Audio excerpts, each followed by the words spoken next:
হোলির দিন মা বোনকে সব থেকে ছেঁড়া জামাটা বের করে দিয়ে বলে, যা এবার এটা পরে হোলি খেলবি। বোন বলে, তাহলে মা একটা টিনের বাটি দিয়ে দাও, আসার সময় দুটো ভিক্ষাও নিয়ে আসবো। সবাই সাদা রঙের নতুন জামা পরে বেরোচ্ছে আর তুমি আমাকে ভিখারি করে পাঠাচ্ছ।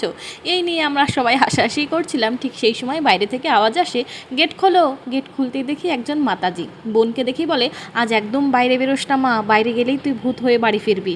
বোন বলে ওঠে, আচ্ছা মাতাজি, আপনি কি ভবিষ্যৎ বলে দিতে পারেন? হ্যাঁ অবশ্যই পারি। তখন বোন বলে, জানেন মাতাজি, আমার না হাতের তালুটা খুব চুল করছে। মাতাজি বলেন, তোর হাতে অনেক টাকা আসবে। তখন বোন বলে, আমার না পা দুটো খুব চুল করছে। উত্তর আসে, তোর অনেক দূর ভ্রমণের লক্ষণ আছে। তখন বোন বলে, জানেন মাতাজি, আমার না পেটের ভেতরটাও চুল করছে।